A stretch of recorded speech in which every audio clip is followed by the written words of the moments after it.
Hello, everybody. Welcome back to another episode of First and Last. My name is Josh, and with me this week, as usual, we've got Joe. Hey, man. And Jimmy.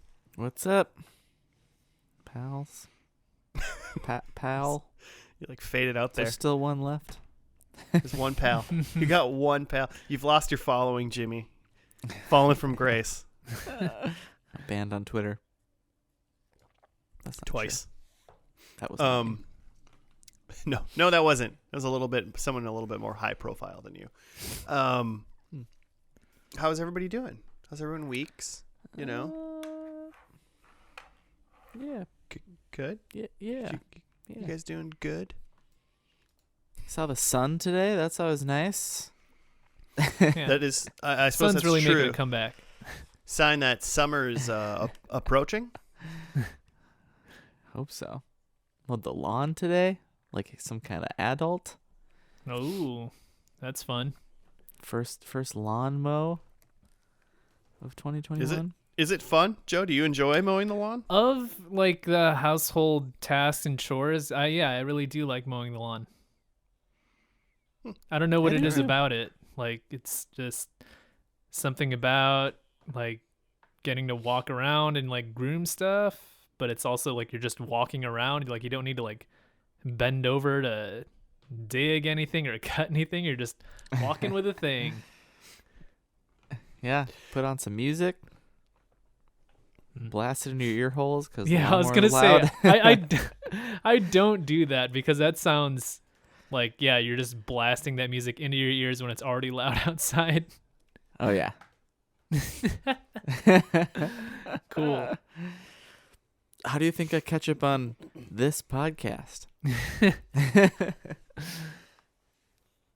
I just like the idea that Joe's I like mowing the lawn. There's no bending, therefore that's why I like things. Just upright the whole time.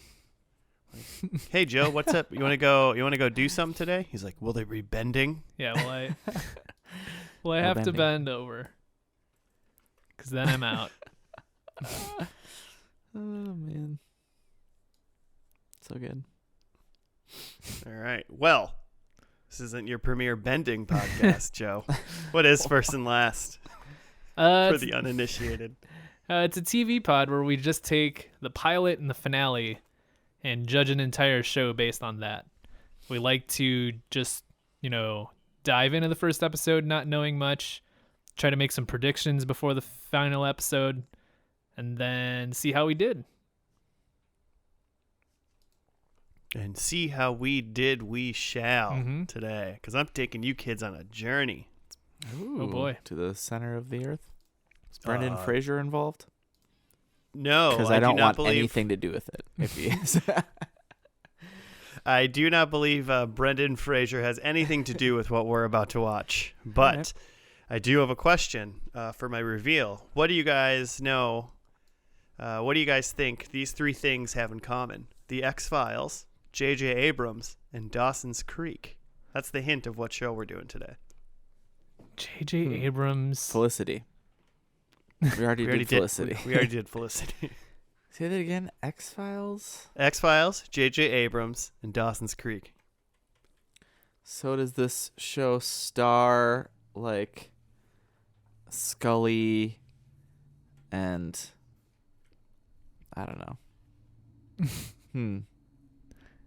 What's the name of the guy who's on Dawson's Creek but not Dawson? He's like Pete or something?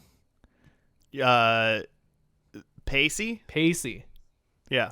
I could see him being in other shows. I feel like we did another show that he was in, didn't we? Did we? Oh. Probably at this point. I mean, we did the Don't Trust the Bee in Apartment 23, which was James Vanderbeek. Yeah. Mm-hmm. Who played Dawson, right. the titular character of the Creek. But you are right, Joe, in that scenario that Pacey, or Joshua Jackson as his real name is an actor in the show. Ooh. So you have cracked 1/3 of the code. So are we watching Mighty Ducks? Do you know of a Mighty Ducks TV show that I don't know about or something? I mean, they're there is a new one on Disney Plus now. Oh, really? Is A- Joshua A Jackson in it? reboot. I don't think they could get Joshua Jackson, but a lot of those early kids are in it, which I don't understand because they're definitely adults. And Emilio Estevez. All right. Well, this show was created by J.J. Abrams, so that's where he comes in. It's starring one of the lead actors in it is Joshua Jackson, and it's essentially a show that kind of filled the X-Files void for people. It's like back. The Fringe or something. It is called Fringe. You The are Fray. correct. The Fringe. Not just Fringe. I'm gonna call it the Fringe. This is J-Brums, huh? That Yeah, makes it's created a lot of created sense. by Abrams and two other people, Alex Kurtzman and Roberto Orci. I don't know how to say his last name, unfortunately, Roberto. because I'm a big dumb dummy. You gave but it a yeah. good shot, and that's as far as we're going. Yeah, I mean, I'll try to say your name, and then I will tell you that it's me, not you. And there's a reason why I can't say it. The show ran for 5 seasons, went 100 episodes exactly, and then it was on from 2008, September 2008, until January of 2013. You liked this show. Did you actually finish it? I believe I have seen all of this show. I couldn't tell you what in the world happens at the end, but I remember, I feel like in my mind it had a good pilot, so I'm curious on what you guys are going to think about that. Okay. Joshua Jackson's one of the main characters. The other one is played by Anna Torv. If you don't know who that is, I think you'll recognize her when you see her. Oh, and Lance Riddick, who is in every cop show ever, detective guy, and John Noble, who is in Lord of the Rings trilogy. Yes. He's Yes, he was. the what's his character? The keeper or whatever, the keeper of Gondor. For some reason, I want to say it's like Denethor. Because they don't have a king. that something like that. It really might be close to that. He's Boromir and Faramir's dad. Who Denethor. goes crazy. Denethor. So I was close. Yeah, well done. He lights himself on fire and jumps off of the high castle wall. Yeah. There's no Good way I knew times. that. I must have read that word earlier today or something, because there's no way I would have pulled Denethor out of my butt without I was impressed. having read it. I never would have. Have either one of you actually seen any of this show or know to care more about it? I've never seen it. I feel like I might have heard of it. Right now, and a lot of times I'll read the Wikipedia to just see what's going on. But with this one, because I know nothing about it, I'm just looking at the Google image search, Oh, interesting. making a judgment based on that, just soaking in the images. That's excellent. What are you That's seeing? a good idea. Walk us through your visual journey, Joe. So first of all, there's a lot of Describe it to photos of bangs, because I think that's a type of bang is a fringe. It's a choppy bangs. Okay. So there's a lot of that. But when I try to look at the photos from the show, I see a lot of people in suits. We were just talking about the video game Control just before this. Yeah. And it's kind of got a Control vibe. It's there's this woman who's very prominently center of all these photos. That's Anna Torv, by the way. Mm-hmm. So And she's wearing a button-up shirt with a suit coat, and everyone else surrounding her is kind of their wardrobe is flowy, someone's jacket is flapped open. It makes me feel like someone here has telekinesis or something. So it has a Control vibe. So you mean Yeah. it's going to frustrate me endlessly? Just immediate death. 60 seconds to reload.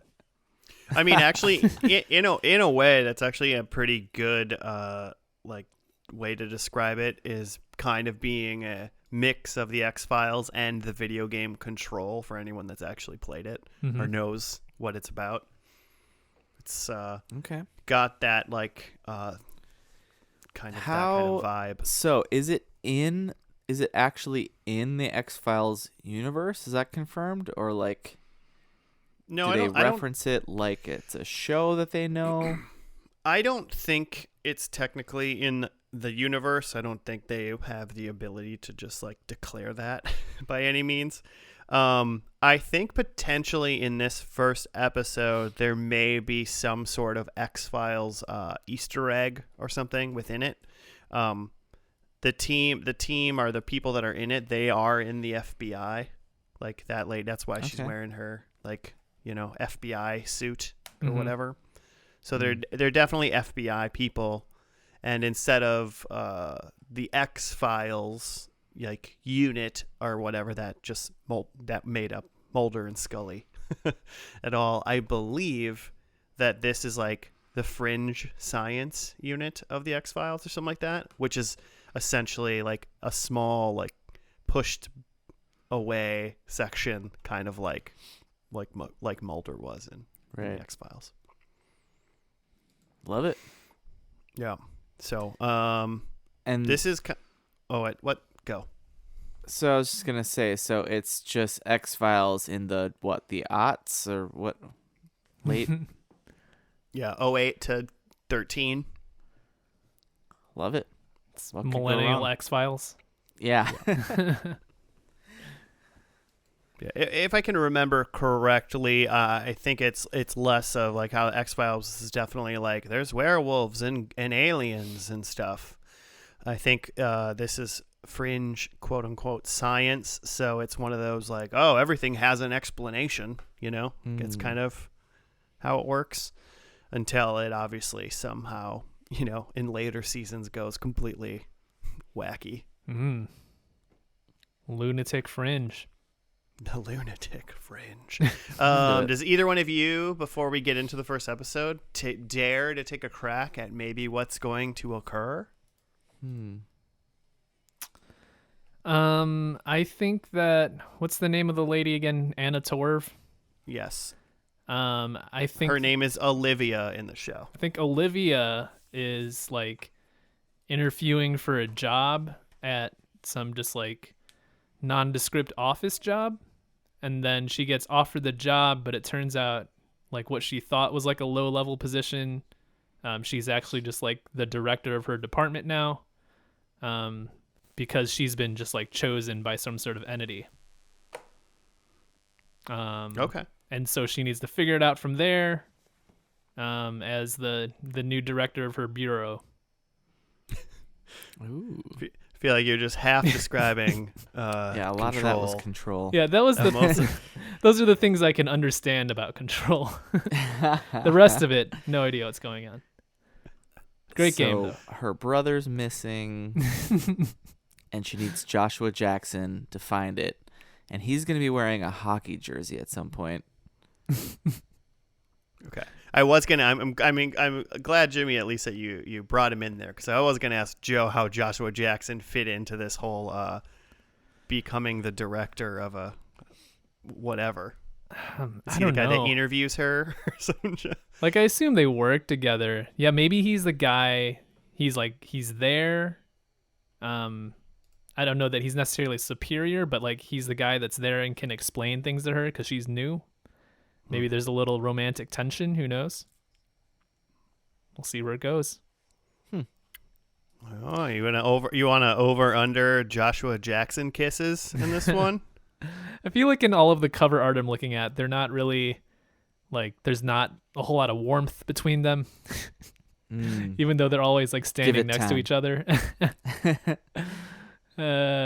She's always looking at the camera or something just behind the camera. And never at him, so I'm gonna say they won't they. A hard won't they? Yeah. A hard won't. I'm trying to decide like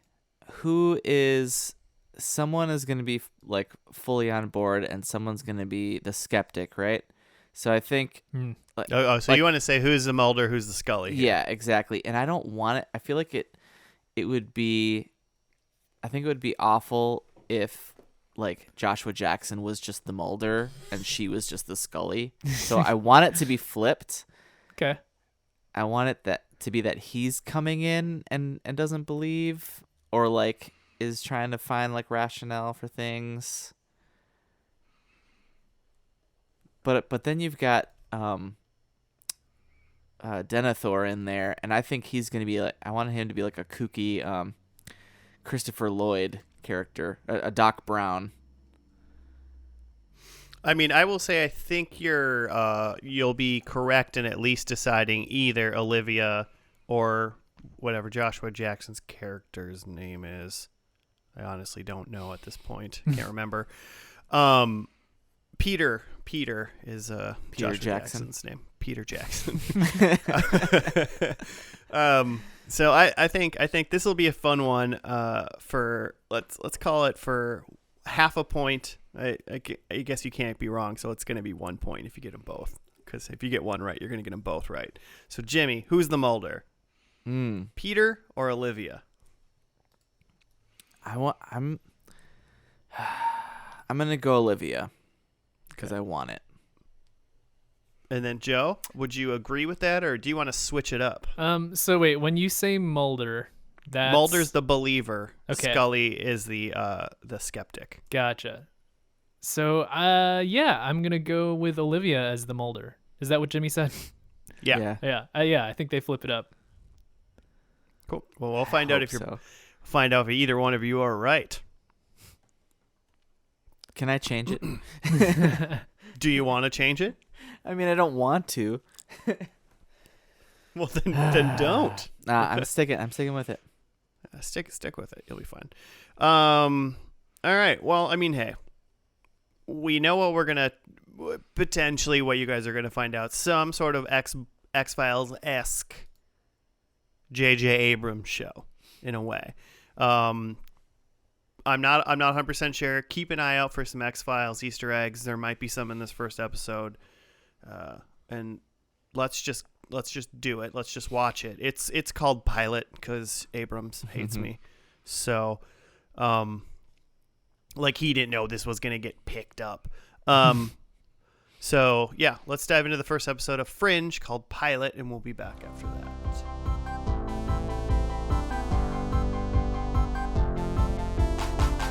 And we're back. We're done from the first episode of Fringe, Pilot. It's called Pilot. Jimmy, do you have a write-up? I do. This was a long episode, so a lot happened. Was this like this wasn't a two-parter, was it? Or was no, it was just like Fringe the movie as for the pilot. Basically. Okay. So was it like basically a 2-hour deal? Is that yeah, what we just probably. watched? Okay. Yeah, I'm sure it was a 2-hour premiere. Cool. Okay, so here's what I'm going to do. I'm going to read, it's like broken up into 3 parts. So I'm going to read a thing, and then maybe we should talk about it, and then read a thing, and then talk about it. What do you guys, how do you feel about that? That feels good. Otherwise, so I'm going to be good. talking for like 10 minutes, and it's just going to be too much to digest. All right, Okay. you just start talking, and then you tell us when to talk back. Okay, here we go. A man on an international flight injects himself with an insulin pen, which releases a biological agent that quickly kills everyone on board by causing their flesh to crystallize or something. The airplanes... Essentially melts off their faces. Yeah, they look like... they just look like zombie people. Anyway... The airplane's autopilot system lands the plane at Boston's Logan Airport, where various federal agencies create a task force to investigate what occurred during the flight. FBI Special Agent Olivia Dunham and her partner, Agent Scott, are together in bed at a motel where Scott says that he loves her. Dunham receives a call from her boss, Charlie Francis, who tells her to head to the airport. Dunham is added to the interagency task force headed by Special Agent Philip Broyles. who's Lance Riddick, just being Lance Riddick. No nonsense cop guy. Okay, so that's the first part. Any thoughts? Yeah, kind of. I mean, I'm curious on Joe's thoughts. Just kind of a cool J.J. Abrams feeling cold open. Just like the first thing you see is just like a plane in thunder. You're like, oh shit, like something's about to go down. Is this the plane from Lost? It's the same exact plane. And then, yeah, you kind of expect something with a turbulence or a crash or something, but then it turns out that this guy's face is melting off and he's like barfing on the stewardess. Like, oh man, when he real barfed gross. right onto the stewardess, I was like, ugh. Yeah, with So- zombie face. Yeah, like right away hooked, and Yeah. then Then the credits roll. and then they go to the scene with our two agents in bed, and that was intriguing. The most intriguing part of that to me was there's some sort of like blanket special effects going on where like they're like naked in bed. She's moving around a lot as they're talking, but like the blanket never comes like below her chest area. It's just like it had to be like that, like she's wearing like a blanket shirt or something that's like actually attached to her. I mean, or double-sided tape. Or You something. just tape it down. Yeah. It's it's impressive. Some kind of wizardry. Some sort of movie magic to make that happen. Joe, the lack of nipples, very impressive in this scene. Really making Yeah. Joe happy. No sex. Keep sex out of my Abrams. Yeah, and it seems like they're like a secret relationship. They're kind of like they're clearly hiding it from their agency.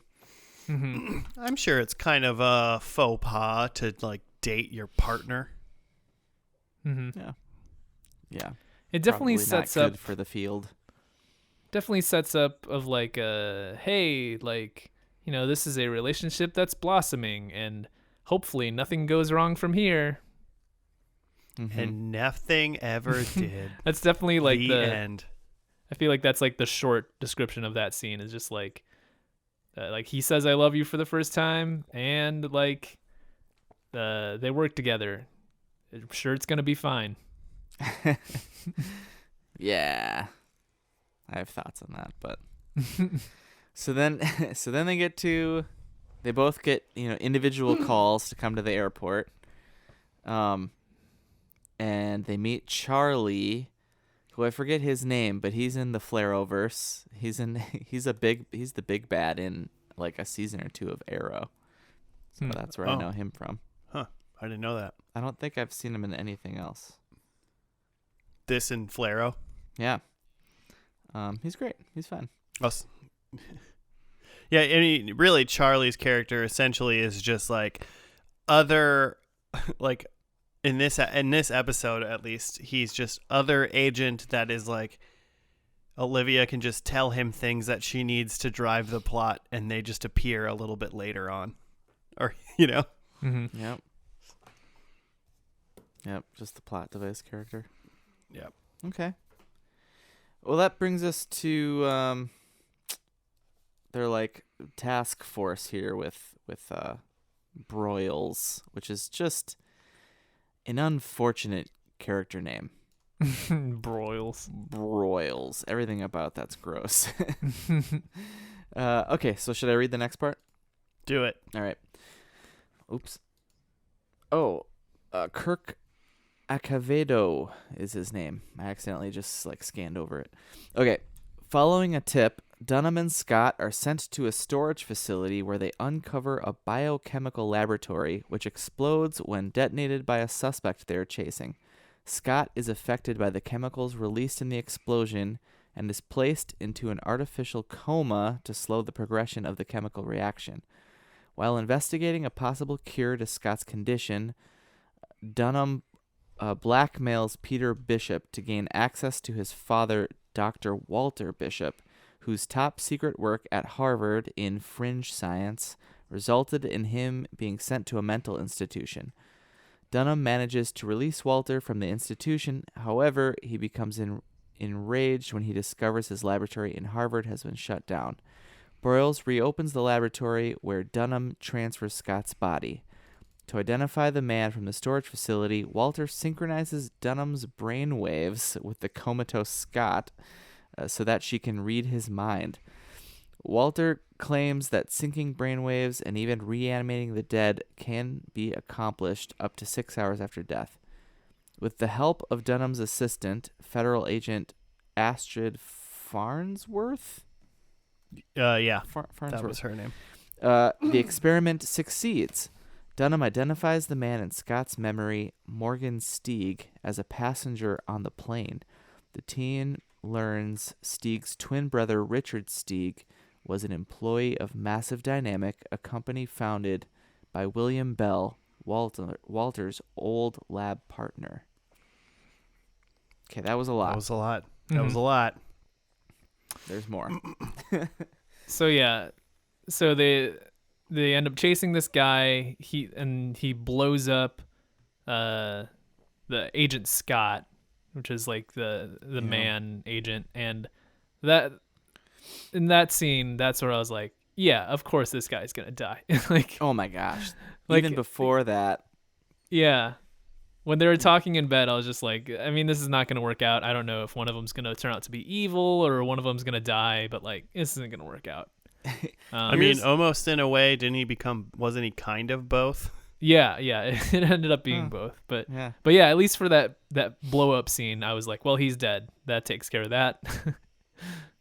Yeah. So right before that, like they run out to the storage things. They just like got there, and they're about to like head into like the storage units, or they're about to like dig in some trash that this tip was about. They saw someone putting something in the trash. That's very suspicious. He says, or she says, "You said I loved you, and I didn't say anything." And he's like, "Yeah, I was just gonna let that go." And then she says, "I love you." I'm like, "Oh, this guy's dead." Like, yeah, that like I love you reciprocated. it's the pilot kiss of death. Like, it was pretty clear what was about to happen. Yeah, he might as well have said, "And I'll never die." Right. I promise. I'll love you I'll forever never die. because I'm immortal. It's like what's that the South Park guys? Team America. Team America, like, promise me you'll never die.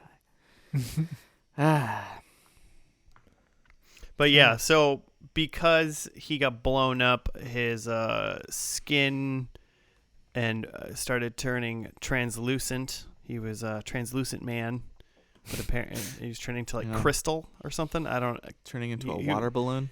He was definitely dying, in a very interesting way. And then Olivia went to Iraq to get Peter Bishop, a.k.a. Charlie Conway, a.k.a. Pacey, a.k.a. Joshua Jackson, so that he could come back and get his dad, Walter, out of this like insane asylum, essentially, that he was in. Yeah, they need like a next of kin to do it. Yeah. They had some just random plot device to get Joshua Jackson in the show. And then and he's some sort of like savant, but like a wild card. Like, he's a high school dropout, but he's got an IQ of 190. Yeah. He's not like a regular smart kid. He's a cool smart kid. Yeah. And so so they get him, they get his dad out, and obviously there's some like strife between him and his dad. And then they set up his old laboratory underneath Harvard. Like you as do. he demanded. Yeah, like you do. And then what did he pumped Olivia full of LSD, and then she got to talk to the coma boy. Yeah. So Put her I mean, in a like, that's sensory deprivation tank, and Yeah, I love how he sold that to her, where he was like, "We can have you guys like talk, but we're gonna like put you in this tank naked and pump you full of drugs." And she's like, "Yeah." do Like, that. you're like, "Yes, person I just took out of an insane asylum. I trust you. Let's do well, I mean, this." Walter Great was idea. kind of funny. Walter was kind of funny in that scenario because he was like, I mean, well, we can figure this out, but it's a bad idea, but I can do it. And then like Peter, his son, was like, no, my dad's an insane person. You're going to die. And she's like, no, I'll do it. And he was like, I mean, I don't think this is a good idea. Like neither one of them were like, this is a great idea.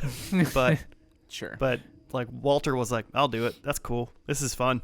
Yeah, he's having a great time. He's having ginger ale for the first time in a long time.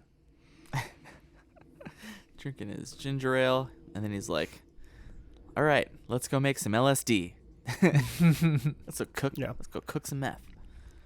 I mean, I feel like Just Walter, kind of when he fun Breaking Bad. right, yeah, Isn't I that feel like guy's when name Walter Walter? talked, yeah, Yeah. that's Walter White, different character, Jimmy, not the same universe. It's not old Seems Walter similar. White. But like every time Walter talked, so like I mean, every once in a while he would be like, oh yeah, we can talk. You can talk to dead people as long as they've been dead for within 6 hours, or like telepathy and Totally. like flying and like I don't know, dimensions. I don't know what they said with everything, but every time he like said something really weird, you're like, well, let's note that for something I'm probably going to see at some point in this show. Right.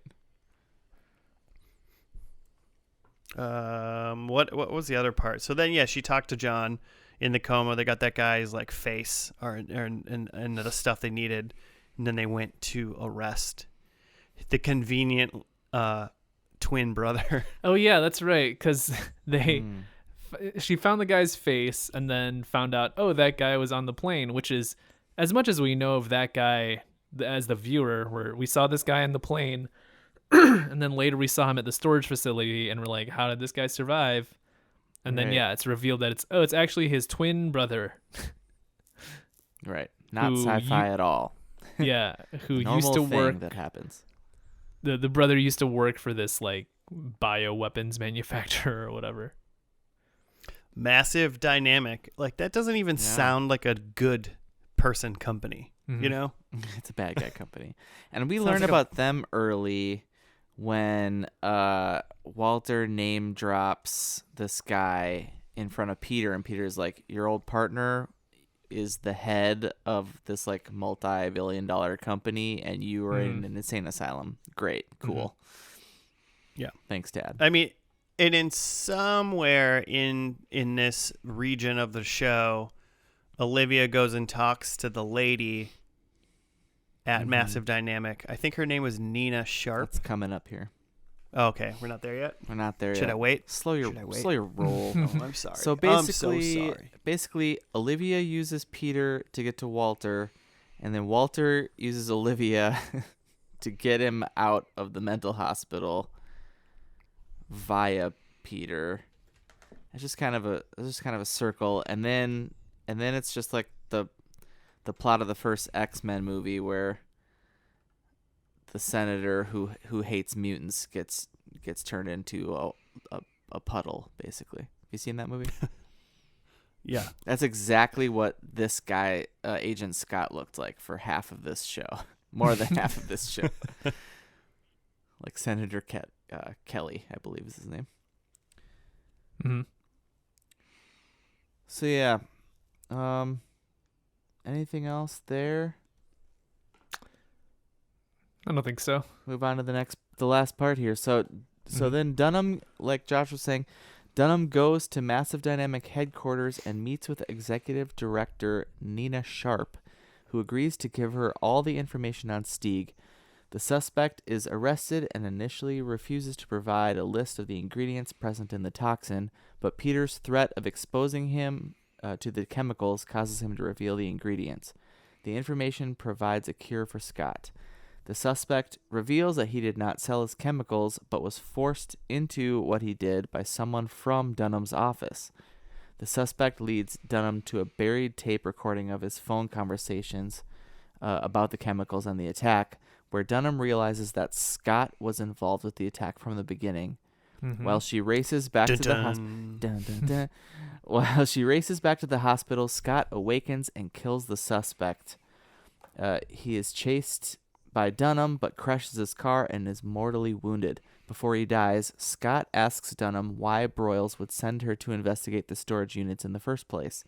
Dunham convinces the bishops. Dunham convinces the bishops to stay and right, Walter. It's the father's son. The, not like a clergy. I say, did you all of a sudden think this is a religious show? Right. Dunham convinces the bishops to stay and help her with her new work, which Broyles describes as a task force to investigate events related to the pattern. Elsewhere, Scott's dead body is brought to a massive dynamic high-tech lab where Sharp orders that Scott be interrogated since he has only been dead for 5 hours. Oh, snap. Massive Dynamics, totally a good guy company. Not a bad guy, evil, super genius company at all. Wait, you got good guy out of that? No, absolutely not. I was kidding. Yeah, I think, I don't know about William Bell by any means, but I do remember that, like, basically Olivia goes and, like, talks to Nina Sharp a bunch. So that becomes like a Clark Kent, Lex Luthor scenario for a while, you know? Okay. I could see that. And then, yeah, obviously they heal. They end up healing John, the love / partner person. And then he just immediately murders the Stieg guy who like got him. So he just becomes a bad guy like right away. That was fun. I liked that. It was a fun twist for me.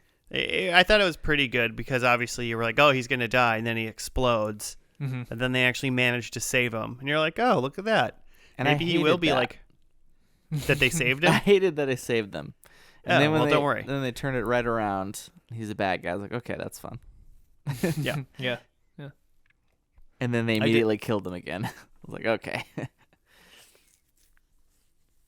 Yeah, I like that as well.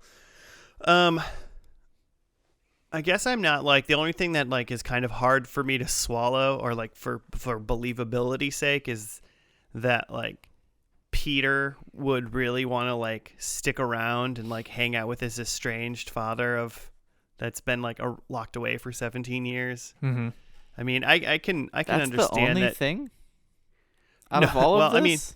I mean, well, that part, the part that's based in sort of reality. Okay.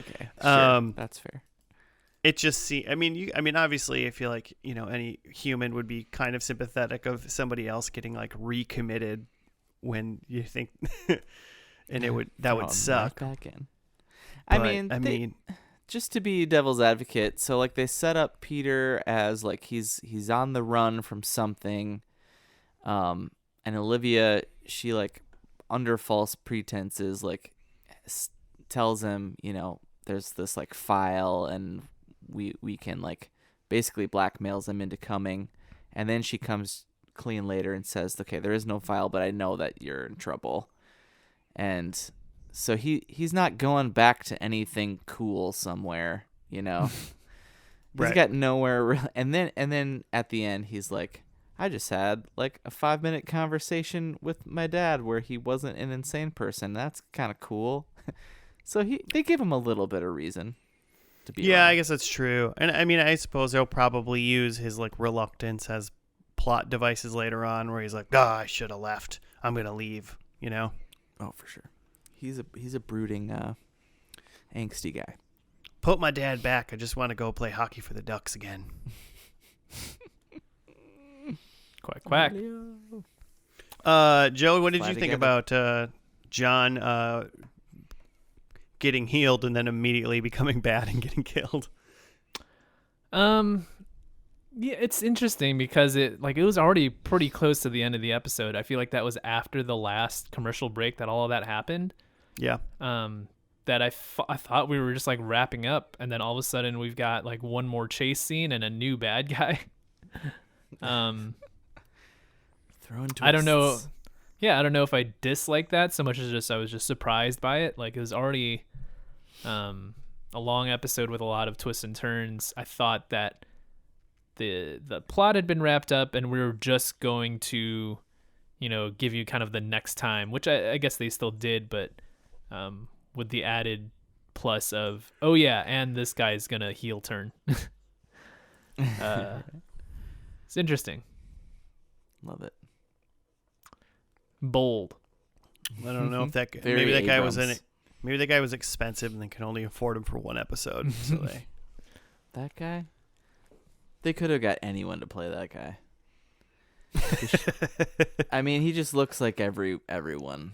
He's kind of There's a Yeah. guy like that. There's just a white stone-faced dude like that in every show. Mm-hmm. yeah, especially like and it could have like gone on the set of any procedural and found that guy Right. as like an extra. That's probably where they got him. Yeah, it might have been where they got him. A couple things that I was wondering about. Well, one is my like looking back at like 2008, seeing town every time they went to a different town and they had that like floating large text everywhere that to me looked terrible and was dumb. I was like, "Oh, you guys found hard like to read." you guys found a cool new text that you could float in the middle. Like this is like fun." I Yeah. don't know. I feel like that was like the pinnacle of like transitional text or something. Yeah, it felt like a thing that, like they thought maybe made it look prestige, but it really just kind of looked cheap. Maybe that's 2021 looking back, but Yeah, Yeah. it might be. But yeah, Yeah. I thought it looked a little worse than it probably was meant to be. It's no big white block letters over the entire screen like in Control. yeah, that's great. So that's the thing is though, it's like you can't go wrong with something like that. Like it's pretty like bland and it's just boom and you're like, cool, I can read. They're in Massachusetts. Cool. You know? You don't have to like fight the street sign scenery to read the cool 3D like diagonal text for some reason. Right.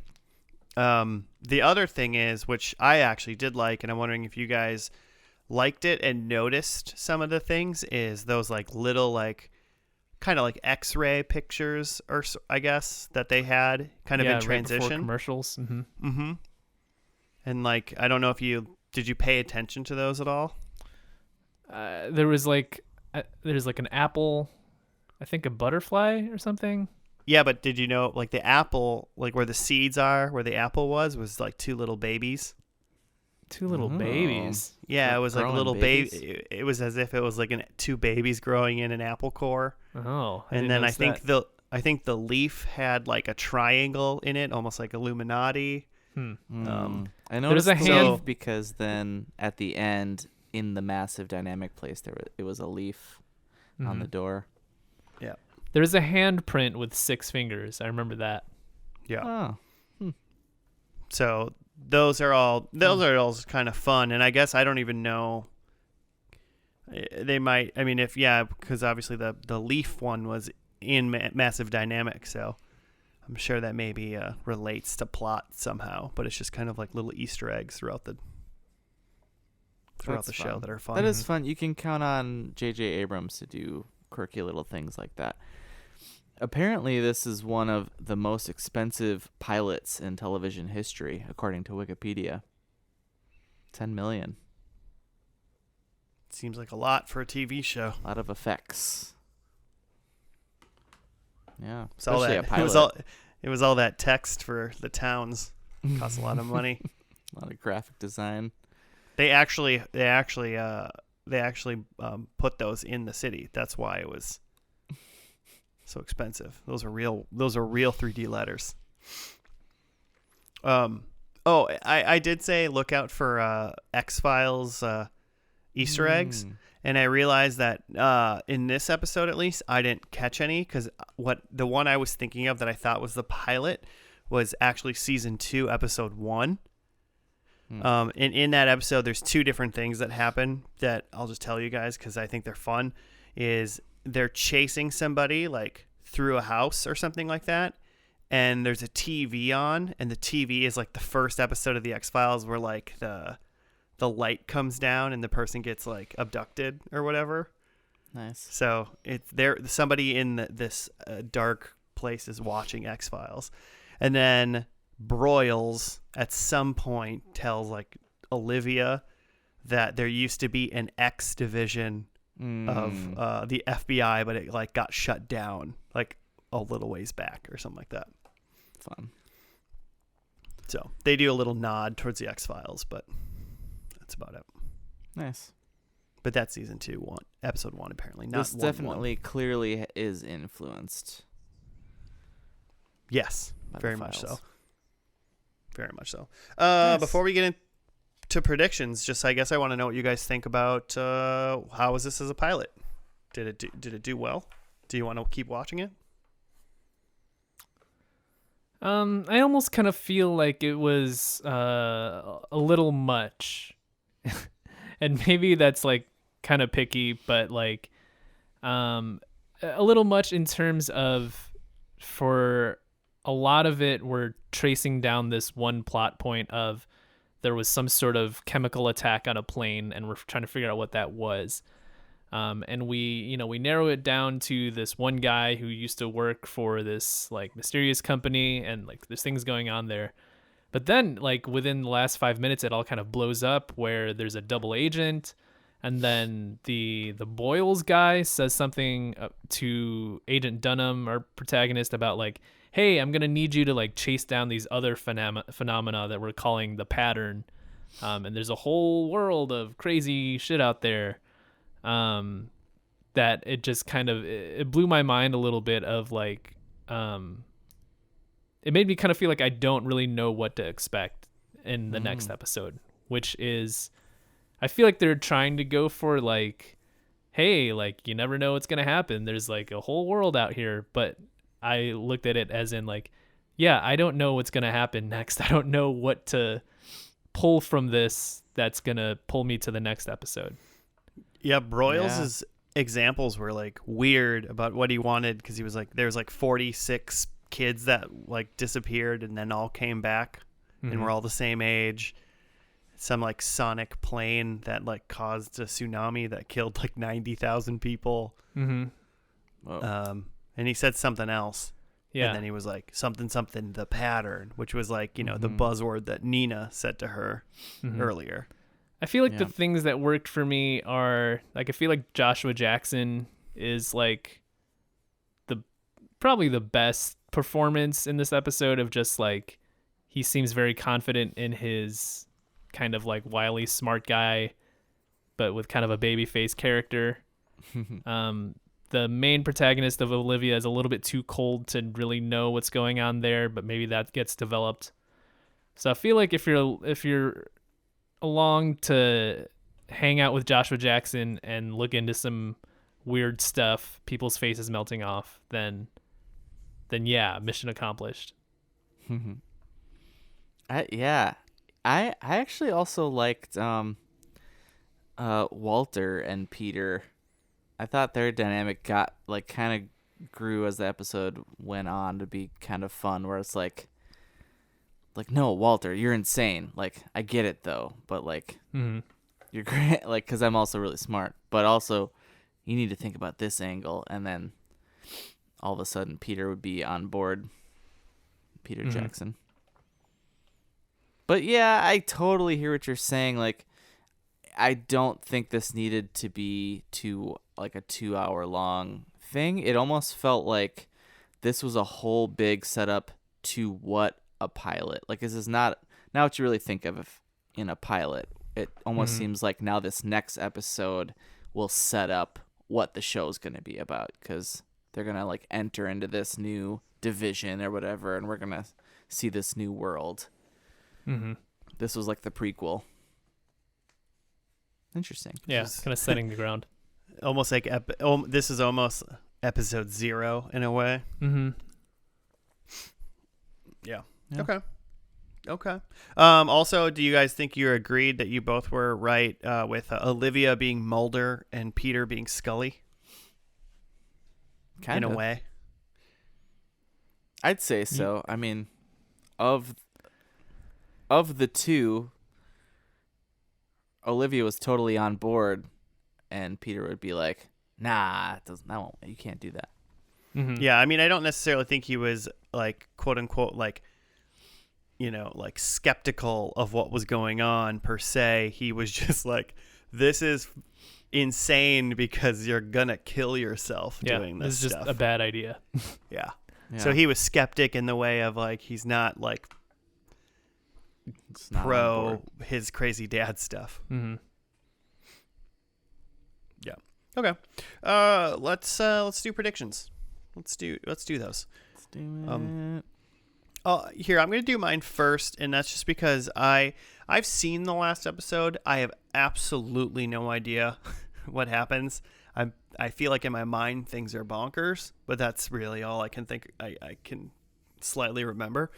So what I did was I just wrote 4 things that would relate to some sort of potential, like maybe sci-fi or like, odd occurrence things. So I'm just going to say maybe we'll see 1 to 4 of these things in the last episode. Number 1, time travel, because it's J.J. Abrams, and he does that. 2, Terminator-like robots. Ooh. 3, laser guns. Into it. And number 4, because they talked about it, reanimated corpses. Cool. Plural. I wrote corpse. So, if there's 1, I'm taking the point. All right, fine. I can go. I think that they come back to, people melting. I think we get to see someone melt again. Nice. I think that Olivia has become the director of whatever department she's in charge of. X-Files. Boyles keeps referring to as her job title her as a liaison. So I think Oh, right. she's now going to be called director. Nice. I think Peter at the end of this episode leaves to go kind of be a nomad again and just wander the globe. And then my last one is aliens, baby. Nice. Ooh. That makes me so happy. Aliens. Because I also have aliens. I wrote, I think they at least make a reference to meeting an alien at some point. All right. Then I have, one thing I didn't mention is that somewhere in the middle of this pilot episode, Peter starts making eyes at Olivia. Octavia? What's her name? Olivia. Olivia. Olivia Newton-John. I wrote down Octavia. I realized. I don't know why. Okay. So I have Olivia and Peter sitting in a tree. This is my number 1. What are they doing? What ing are they doing? Banging in a tree. No, I think they're together. Is Okay. what I meant by that. The number 2, I think Walter dies. I'm hoping in a blaze of glory somehow. I hope he sacrifices himself in some cool way that he has to die.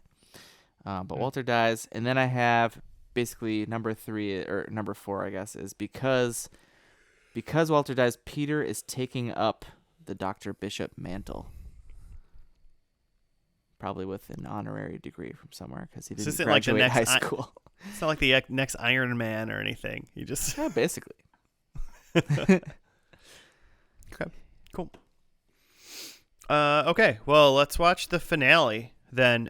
There was 2 episodes on the last day that it was aired on January 18th, 2013, but they were 2 standalone episodes. The first one was called Liberty. That's not the one we're going to watch. We are watching the finale, episode 100, called An Enemy of Fate. So we're going to get to that one, and we'll be back after that.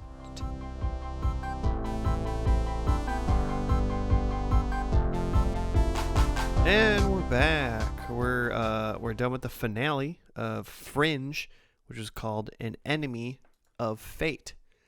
Jimmy, can you tell us what we just watched? I can tell you what the write-up says. Okay. Via Claudio from Brazil on IMDb. September asks December. So right off the bat, things are weird. I think all those like white guys with no hair were just They're named just after months. months. Yeah, there's 12 of And them. they're, like, from so the of course future, they're just right? months. They're Something like that. yeah. Well, we'll get there. So September asks December to bring an initiating reactor to complete the time machine. That's the first sentence. So off the rails. Then he meets Walter, Peter, Olivia, and Astrid and explains how the device works. We never talked about Astrid. She was introduced herself in the pilot as Olivia's like assistant and had some stuff to do in the lab.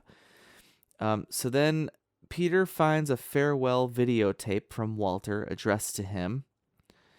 And then Olivia and Astrid go to December's apartment to find the initiating reactor, but they find him hanged and the part taken by the observers. Astrid suggests to use an observer shipping lane instead.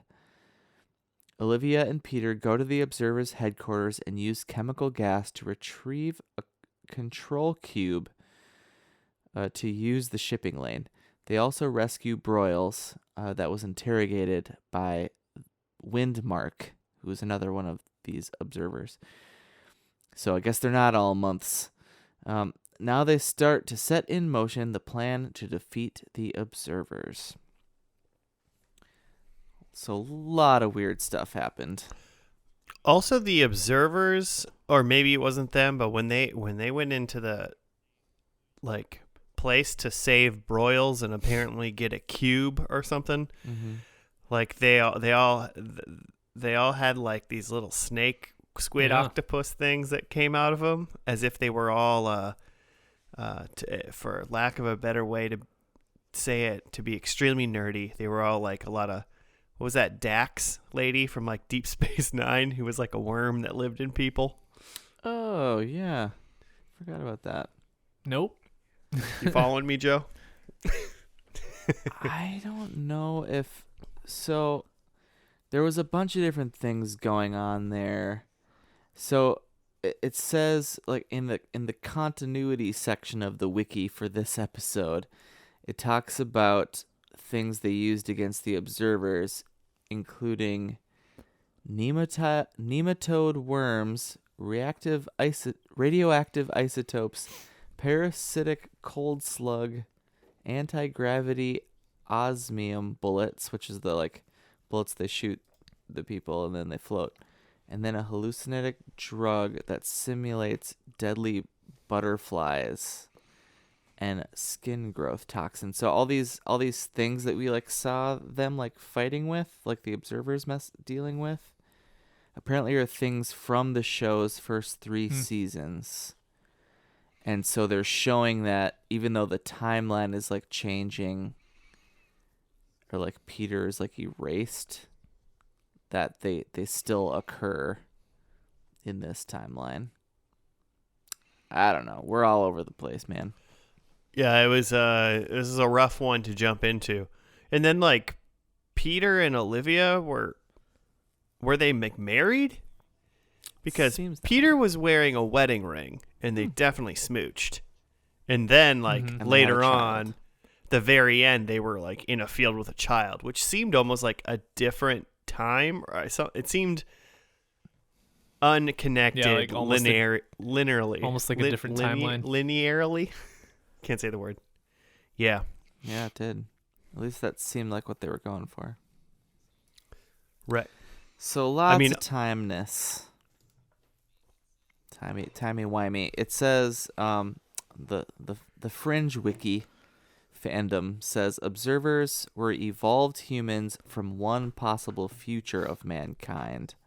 In an attempt to study their evolution, they used their time period's technology to go back in time.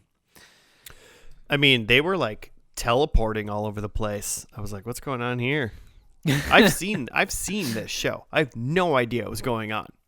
Yeah, they had all kinds of future tech. I did not get that there was time travel involved in this per se. Like I kind of picked up that like the observer people were potentially like maybe from the future, but when they were like opening a portal at the end or whatever, and Walter and that kid, Yeah, Michael, like went through it. I did not. They were time traveling. I didn't get that. At least I didn't know that's what they were doing. Yeah, so in the lab, there's this whole thing, and the what is this called? The little like plot Fringe. synopsis kind of glossed over it, but there's this like amber, like honeycomb looking thing that somehow they're like shooting some sort of ray gun into it to like I don't understand what it is. Yeah, it's like like a melting time stuff capsule away or in there. something. And yeah, and finding trinkets and cows. And one of the things is a like needle, and Walter's like, I don't know what that is. And then after Peter finds the tape, then they sit down and watch it together, and it's like this tape from the future of Walter, like the near future because he's wearing the same clothes, saying that he like explaining how he has to leave with Michael to go into the future. And then he's like, just kidding, I knew what that syringe was. It was like some sort of inoculation so that I can go through this time portal with Michael, and I'm going to leave forever. Peace. And then September later is like, no, just kidding, I'm going to go. But then he gets killed at the end. I think I blinked and he was dead.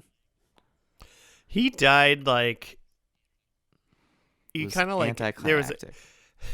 well, they were just like running down the road in the middle of the road while people were like shooting guns, and then he got like shot, fell over, and like died basically immediately. And then everybody else, right where he died, just kind of like hung out there for a really long time. Like I was like, aren't people still shooting guns around you? Why are you still just here? Like there was no urgency after that one guy got killed for like Walter to grab the kid and go through the wormhole or whatever, or for Peter to like get out of. He was standing in the middle of the road too. It was just that part seemed weird to me, just because I was like, I get it, you're trying to make this guy's death and all this like be important, but like as a viewer, I understand what's happening around them, and they should be like hiding from bullets. Classic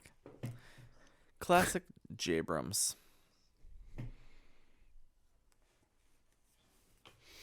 Joe, did you love this? You know, like Did you love it so much? This tends to happen a lot with sci-fi or fantasy shows that we watch, where you're thrown into the end and you're just like, what?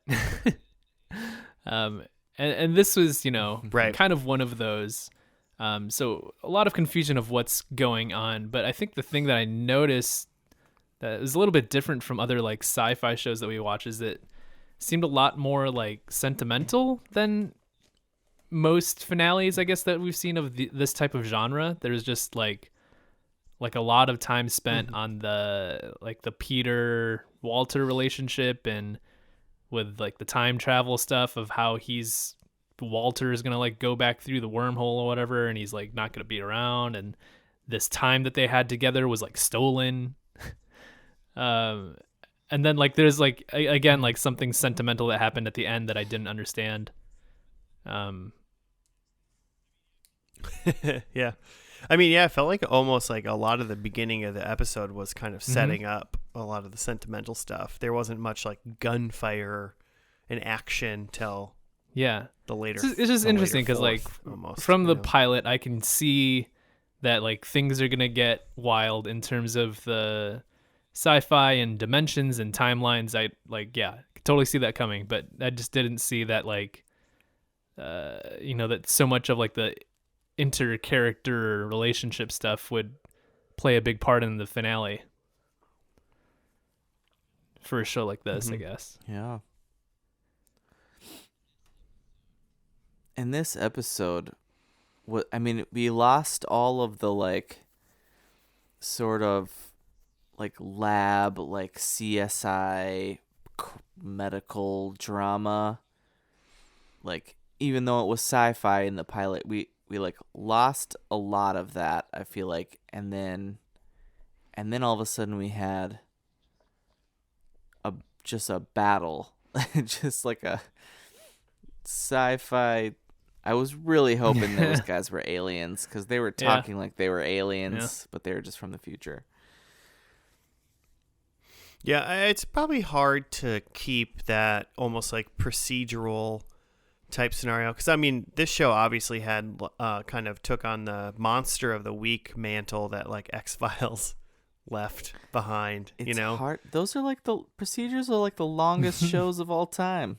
Grey's is still on. Yeah, but this show was trying to have a little bit more substance, I think, than like say NCIS like more of an or something overall like arc. That, it goes. Yeah, there was an actual plot and arc to it, but they obviously then got to pepper in some sort of monster or like phenomenon of the week with this type of show because they could have like a levitating man one episode and then they can explain why this is like science and not an X-File basically. But then when you get rid of that, then you just have plot and they can't be in the lab doing fun things all the time, especially near the end. They just kind of gotta. Well, not in a J.J. Abrams show. I think there needs to be a new word. Like arc doesn't really do it justice for J.J. Abrams because like it's like a lightning bolt. Like I don't know because like how does he go in to pitch a show? Like here's the pilot. But it's going to be a whole different thing by the end. Totally different show.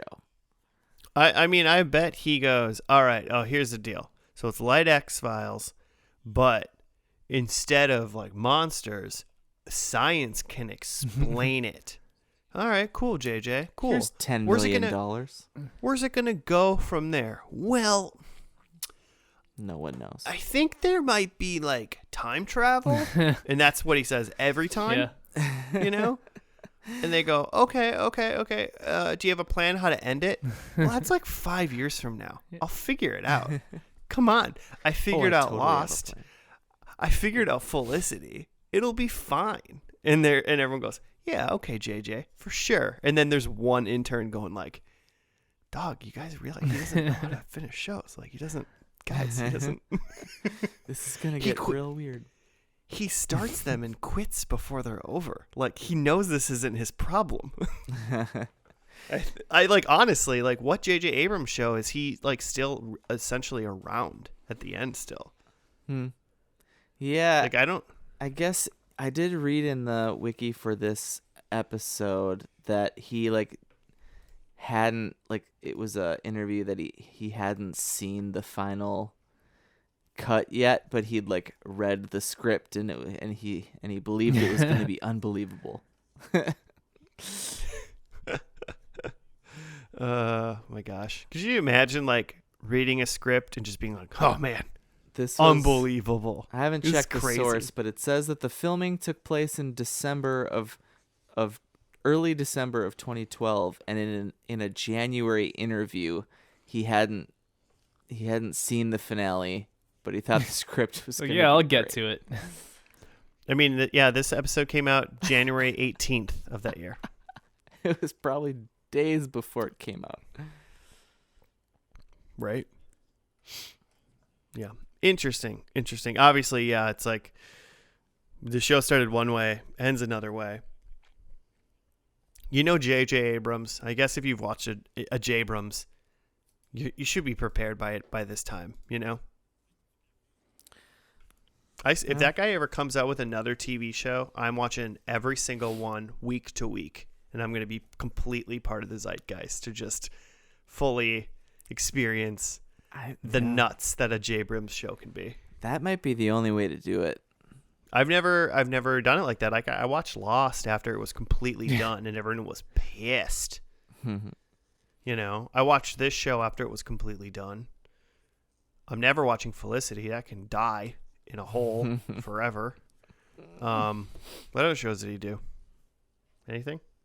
You can't. That's can't it. think of anything else. I feel like That's we've done more of his shows. Yeah, right. I'm sure there's more. I just can't. I can't place them right now.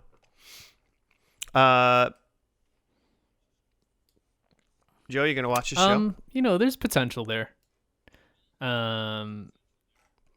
Just because the topic of just like there's a bureau investigating weird stuff is always an interesting premise, and that I'm kind of into that it ends in time travel.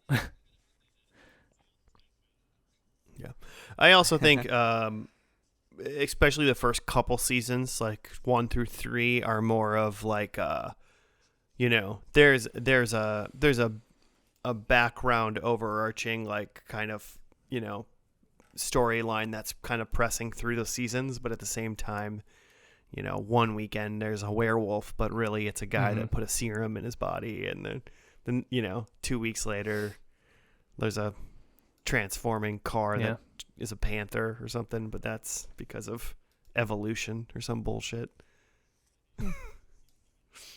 But it gets interesting like that, you know. Those are terrible examples. No one would watch either one of those episodes, I don't think, but I'm sure whatever episodes they came up with were actually entertaining. I remember them being entertaining, at least. I just don't know what they were. Jimmy, what do you think? You got the J-Abrams bug? I feel like everything about these shows that we've watched, except for Felicity, from what I could tell, like, are things that I normally would be super into. Like, I love sci-fi stuff, but I want to love J.J. Abrams shows, but they get so far away from, like, I don't know, it makes me nervous. Like, Lost is like a totally different thing by the end. I don't know. I do feel I'm with you that I think if I watched it like week to week, like I feel like you'd be pretty sucked in. I think I would have rolled into episode 2 with little hesitation before watching this finale. But honestly, just looking at this like J.J. Abrams list, he's executive produced a lot of stuff, and he just recently did Lovecraft Country. Oh, I've been watching that. I think I'd rather just pop that on, see what that's about. Yeah.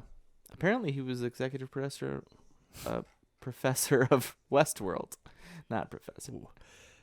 J.J. Abrams, executive professor of television. He probably calls himself that. Also, probably- Castle Rock, isn't that Nathan Fillion? No, Castle is Nathan Fillion. Oh, sure, right. I don't know what Castle Rock is, to be honest. Some Hulu show. All right. Anyway, Cool. I've watched all of it, so I can't answer this legitimately. I thought it was good enough to watch all of it. Predictions. I guess I went first, so I can go first again. Well, I guess number 1, I said time travel, so I suppose I was right there. that's true. That is true. Terminator like robots? No, they were just people. Yeah. I said laser guns. They were like shooting like little pellet gun pew pews like for a thing, and for 1 second I was like, oh, was that a laser? And I'm like, nah, it wasn't. It's kind of a bummer. I don't really know. I wouldn't consider whatever they shot laser guns. They almost seemed They weren't laser guns. And then reanimated corpse or corpses, and I didn't see that either. But I'll take my 1 point. I don't think I got anything. I had someone melts. I had Olivia as the director, which it seems like her role is kind of diminished. Actually, I thought she was gonna kind of be like the core lead, but it seems kind of. I mean, it kind of seems like she still works for more Broyles, of an ensemble. You know. I had that Peter leaves to wander the globe, and no, he's kind of settled by the end. And aliens, and I don't think we had aliens, so those are just future no people, points. Apparently. Yeah, they kept saying things like, when we came here, and I was like, you're totally from outer space. But no, time. I had also aliens, so no aliens. I had Olivia and Peter sitting in a tree, and that seems to be true. That's definitely true. They have a daughter. And then I thought Walter was going to die. He didn't die. He just walked off into the future, I guess. Although then we got in the final scene a letter from him somehow to Peter with a picture of a tulip that Peter looks like this is some sort of clue mystery adventure thing that I'm going to do now. So maybe Walter's around. He just mailed it like the day before he went into the portal. You'll know what this means. And then I had that Peter would take up the whatever crazy old kook science guy role that Walter had, but inconclusive. Probably not. So I got 1. Yeah, I don't know what maybe their jobs were after that, but it almost seemed like they were implied that they were happily retired or something, or something. Yeah. For at least from a sci-fi FBI-in. It was very interesting to me that the whole crew was in this episode. Yeah, Broyles everyone was from the first there. episode. Astrid was there. We didn't see Charlie. Oh, that's right. I forgot about Charlie. Yeah, we didn't see Charlie. Dead or gone. But besides that, everyone that was a good guy character from the beginning episode was there. You're right. Even the cow. That was the bookend. The cow. Yeah. Even the cow was there.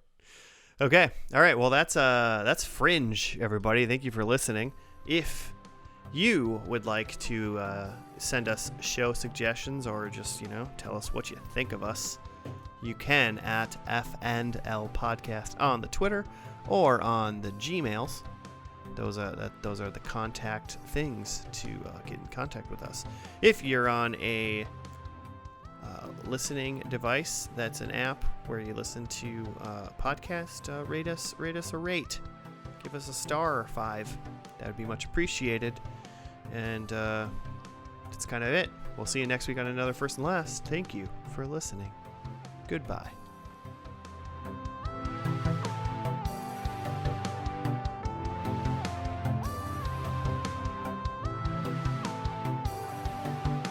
I hope I see a knuckle puck.